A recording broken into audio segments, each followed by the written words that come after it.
Let's start with the main component of your entire household system, the electrical panel, also known as the main. We've removed the cover from this panel so we can show you what's going on underneath. If you add another panel off of the main, that panel is called a subpanel.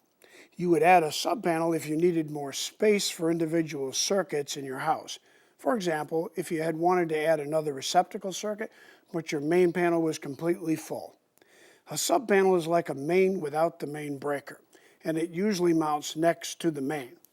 You don't gain more available power by adding a subpanel, but you do gain more space for circuits. The main panel receives electrical pressure, also known as voltage, from the electric company's transformer. The transformer is either hanging on a pole on the street or else it's located on the ground near the house. On the ground, the transformer is usually in the form of a big green box. The transformer supplies the voltage on two separate lines entering the house. These lines are known as a service entrance. Each line feeds one bar on each side of the main, so either one or both bars can be used to supply power. There's also a third wire that comes from the transformer to the panel. That wire is called the neutral wire. We'll talk more about the neutral wire in a few minutes.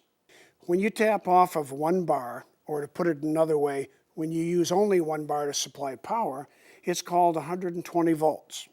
When you tap off of both bars at the same time to run a single device, it's called 240 volts.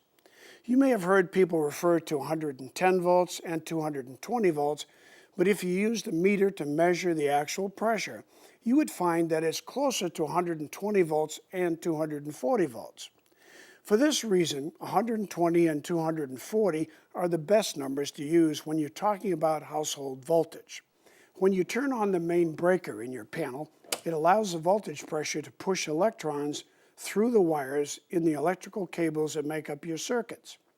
A circuit is a combination of wires, such as the wires found in electrical cords or cables, that allow electrons to flow to and from an electrical device that will use the power.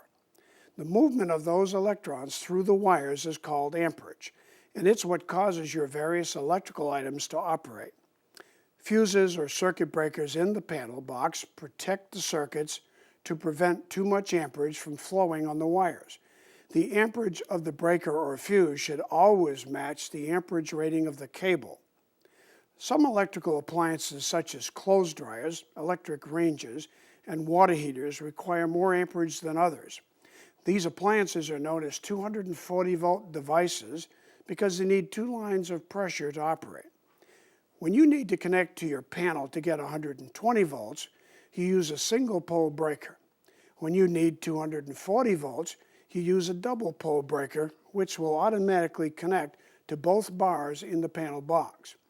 I think it's easier to understand how electrical pressure works if you think of it like water in your plumbing system.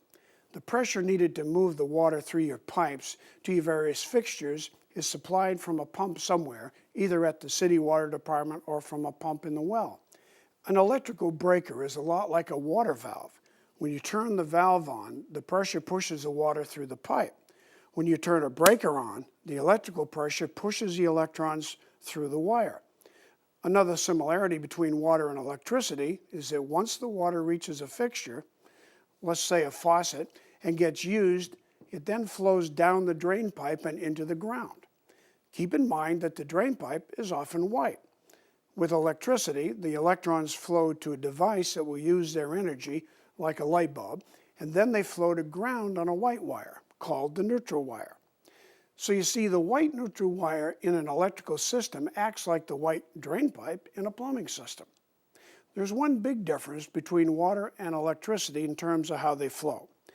Water flows in only one direction, but our electricity in our household systems is referred to as AC, or alternating current, because it flows back and forth on the wires.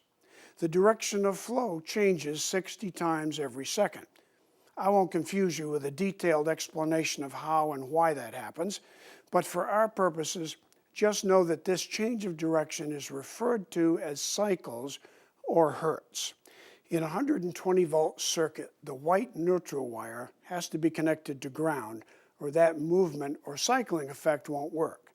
With a 240 volt circuit, it's a bit more complicated. Remember that 240 volts is just two separate lines of voltage pressure being used on one appliance to give it more power. The difference between 120 volt and 240 volt circuits is that with 240 volts, you do not need a white neutral wire. That's because the two hot wires push the electrons back and forth 60 times per second between each other, so the electrons don't have to go to ground. Remember, it's the movement of the electrons back and forth and not the need to go to ground that makes an electrical device work. Now, you may have noticed that to make a clothes dryer or electric range work, you need 3 conductors plus ground. If so, you're probably wondering why that is. The answer is pretty simple. You need 2 conductors to run a device on 120 volts. One is black, which is called hot because it's the one that's powered by the panel. The other is white, and it's the neutral one that returns to ground. It also takes 2 conductors to run something on 240 volts, but both these conductors are hot. One is black and the other is red. Ranges and dryers use both 120 volts and 240 volts. When you operate such a device, you need 3 conductors because you need 2 hot wires to run the 240 volt device, and you need the white neutral wire to run the 120 volt device. Let's consider a clothes dryer as an example. The 2 hot wires, red and black, supply power to the 240 volt heating element. The white neutral, along with one of the hot wires, operates the 120 volt timer and any other 120 volt devices on the dryer. It doesn't matter which of the 2 hot wires you pick to run 120 volts to a device, since they both contain the same voltage pressure. Try to remember it this way. You need 2 conductors to run 120 volt devices, and you need 2 conductors to run 240 volt devices. But it takes 3 conductors to operate any appliance that has 2 different voltage pressures in it. Newer range and dryer cables also have a 4th wire that's green. This is a grounding wire, which we'll talk about in a minute. After your circuits leave the main panel, they run through your house and provide power to receptacles, lights, appliances, and so on. Each cable that is used to connect to these devices is sized according to your local codes. These codes are based on the National Electric Code guidelines. The National Electric Code is also known as the NEC, and it's not law unless your state, city, or town adopts it. Although grounding wires are designed to protect you against electrical shock, they do not guarantee that you won't get electrocuted. Electricity always takes the easiest path to ground. If you were standing in water and touched electricity, the current would flow through you rather than through a grounding wire because you would be the easiest path to ground. You don't need to attach a grounding wire to anything plastic because plastic is non-conductive.